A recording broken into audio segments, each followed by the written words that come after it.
Le 29 septembre, Jésus dit, « Il y a toujours eu des pierres, et il y en a beaucoup. Il voudrait de moi des dons de bien-être terrestre que je n'ai jamais promis, car je vous oriente vers le ciel et non vers les choses d'ici-bas. Et tout ce que je vous accorde de bonheur terrestre est un surplus que vous ne méritez pas et ne pouvez exiger, et que je vous donne uniquement parce que les 90% des humains sont tellement de chair et de sang que, sans don de cette terre, ils se révolteraient tous contre moi. Vous vous révoltez aussi, ô enfants ingrats, en me blâmant pour le mal que vous créez vous-même. Si au moins vous saviez supporter avec résignation le mal qui est l'œuvre de vos mauvaises actions, de vos luxures, de vos actes de violence et de vos dérèglements, de vos usures et de vos fraudes. Si vous saviez supporter en disant « Nous l'avons bien mérité », ce mal se transformerait en bien, car Dieu aurait pitié de votre conduite irréfléchie. Oui, si je vous voyais humblement reconnaître vos torts, en subir les conséquences avec résignation, tourner vers moi avec piété filiale un regard plein de larmes et des paroles suppliantes, j'interviendrai pour vous sauver de nouveau, moi qui suis venu chercher et sauver ce qui était perdu, et qui n'est pas perdu ni ne perdrai au cours des siècles, atome de mon éternité, ma soif de vous apporter le salut et le bien. J'interviendrai pour vous sauver de nouveau, faisant déborder mon amour et ma miséricorde sur ma justice qui me blesse, moi avant vous, croyez-le, mes pauvres enfants. Car d'avoir à vous punir ou à vous laisser vous punir vous-même par des souffrances provoquées par la dureté de votre cœur et la sottise de votre esprit, constitue une douleur pour votre Jésus, dont le nom est Sauveur et non Justicier. Une douleur pour Jésus qui, afin de pleurer et prier pour me les ramener.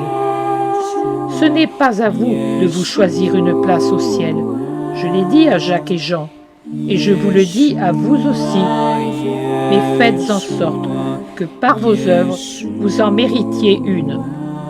Et vous savez quelles œuvres il faut accomplir pour mériter une place dans mon ciel? Vous n'avez qu'à regarder votre Jésus pour savoir comment agir.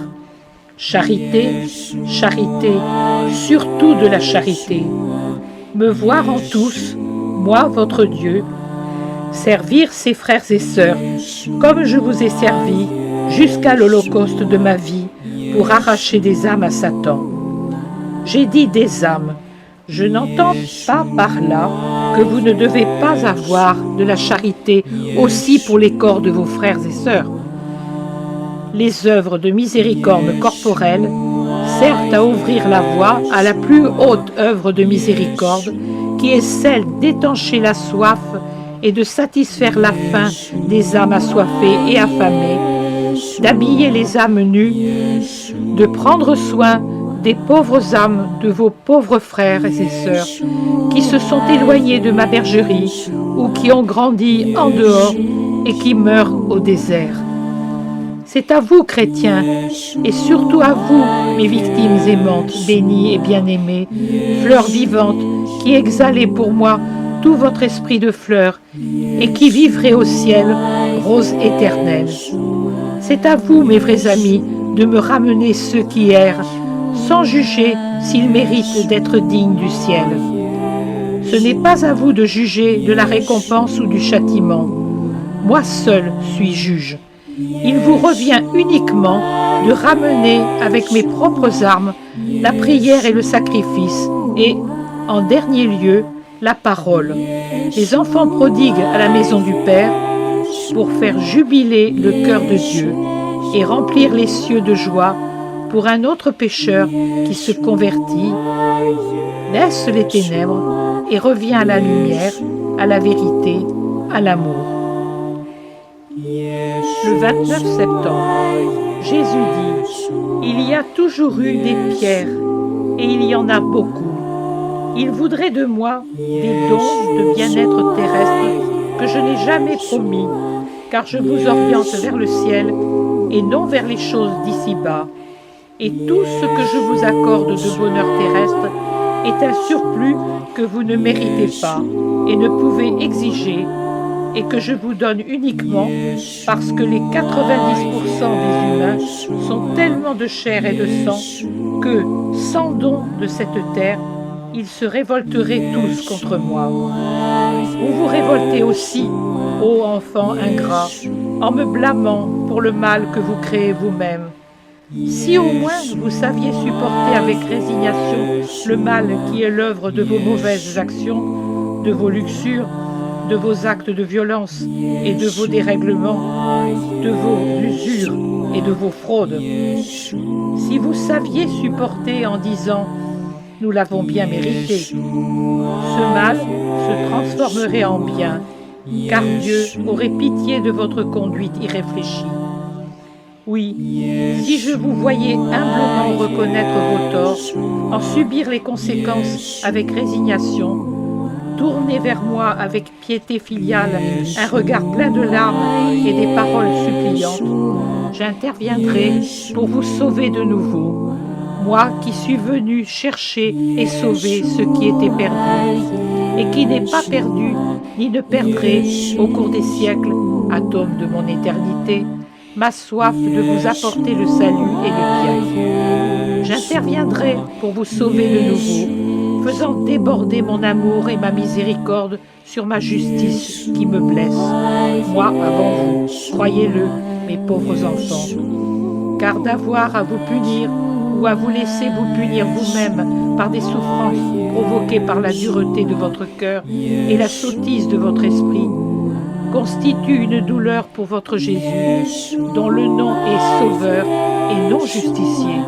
Une douleur pour Jésus qui, afin de vous sauver, a opéré avec le Père et l'Esprit ce miracle d'indescriptible, d'incommensurable amour, qui a figé les cieux dans une stupeur révérentielle et a fait trembler les abîmes infernaux et arrêté pendant 1 heure la course des astres et les lois de l'univers. Le miracle par lequel la deuxième personne se détacha de la divine Trinité pour descendre des cieux. Lumière éternelle, cœur de Dieu, pour devenir cœur d'homme dans le sein d'une vierge et lumière aux humains qui avaient éteint la lumière en eux. Lorsqu'ils voient que je ne leur donne pas ce que leur humanité désire, ces nouveaux et nombreux pierres, et le monde n'en a jamais été aussi plein que maintenant, en arrivent à croire que je ne suis point celui que je dis être, c'est-à-dire le puissant. Et devant ce qu'ils croient être mon impuissance, ils jugent que cela ne vaut pas la peine de me suivre, et ils me renient, exactement comme Pierre en cette heure où les apparences étaient contre moi. Et pourtant, mes pauvres enfants, ces heures où humainement je semble être absent sont précisément celles où je me penche sur mes enfants et je travaille pour eux. Si vous n'aviez pas en vous un esprit contraire à Dieu, et souvent déjà possédé par Satan, vous sentiriez ma présence invisible et mon désir de vous aider. Mais vous me fuyez. Vous préférez vous donner à un ami d'une heure qui séduit votre chair avec des satisfactions d'une douceur superficielle, mais qui sont toxiques en profondeur et vous nuisent comme un poison mortel. Vous préférez vous livrer pieds et mains liés à l'ennemi, à l'affût.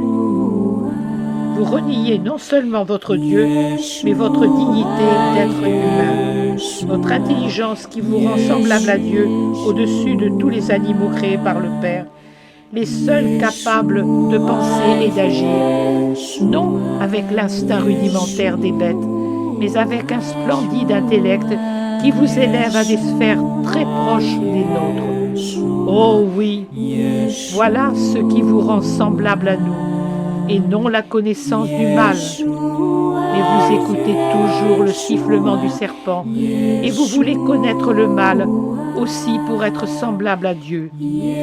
Ô sot que vous êtes, 3 fois sot.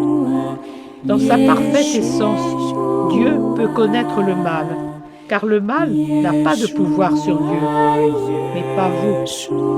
Vous n'êtes pas parfait et le mal ne vous laisse pas indifférent. Quand vous voulez l'investiguer, le connaître et y goûter.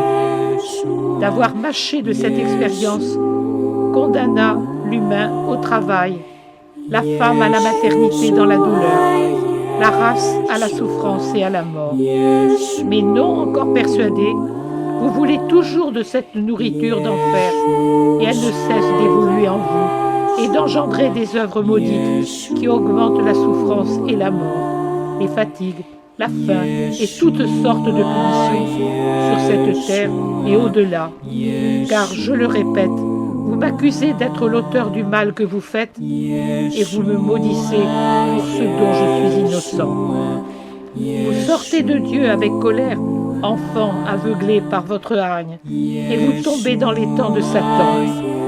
Vous êtes dans son étang jusqu'au cou, et vous ne voulez pas vous agripper à la foi, amarre spirituelle que la bonté divine vous a jeté, à vous naufragés. Si vous aviez cette vraie foi, celle que je vous dis que vous devriez avoir, aucune preuve du contraire ne pourrait vous la faire perdre, et vous vaincriez l'adversité parce que vous forceriez les portes de la miséricorde divine, si peu fermées et qui ne demandent qu'à être ouvertes, et vous barricaderiez celle de la justice, ouverte pour punir vos crimes, et que nous désirons fermer par l'amour infini que nous avons pour vous. Que devez-vous faire pour ceux qui me renient? Ce que je fis pour Pierre, pleurer et prier pour me les ramener. Ce n'est pas à vous de vous choisir une place au ciel. Je l'ai dit à Jacques et Jean, et je vous le dis à vous aussi. Mais faites en sorte que par vos œuvres, vous en méritiez une. Et vous savez quelles œuvres il faut accomplir pour mériter une place dans mon ciel? Vous n'avez qu'à regarder votre Jésus pour savoir comment agir. Charité, charité, surtout de la charité. Me voir en tous, moi votre Dieu, servir ses frères et sœurs, comme je vous ai servi jusqu'à l'holocauste de ma vie pour arracher des âmes à Satan. J'ai dit des âmes, je n'entends pas par là que vous ne devez pas avoir de la charité aussi pour les corps de vos frères et sœurs. Les œuvres de miséricorde corporelle servent à ouvrir la voie à la plus haute œuvre de miséricorde, qui est celle d'étancher la soif et de satisfaire la faim des âmes assoiffées et affamées, d'habiller les âmes nues, de prendre soin des pauvres âmes de vos pauvres frères et sœurs, qui se sont éloignés de ma bergerie ou qui ont grandi en dehors et qui meurent au désert. C'est à vous, chrétiens, et surtout à vous, mes victimes aimantes, bénies et bien-aimées, fleurs vivantes, qui exhalez pour moi tout votre esprit de fleurs et qui vivrez au ciel, rose éternelle. C'est à vous, mes vrais amis, de me ramener ceux qui errent, sans juger s'ils méritent d'être dignes du ciel. Ce n'est pas à vous de juger de la récompense ou du châtiment. Moi seul suis juge. Il vous revient uniquement de ramener avec mes propres armes la prière et le sacrifice, et, en dernier lieu, la parole. Les enfants prodigues à la maison du Père pour faire jubiler le cœur de Dieu et remplir les cieux de joie pour un autre pécheur qui se convertit, laisse les ténèbres et revient à la lumière, à la vérité, à l'amour.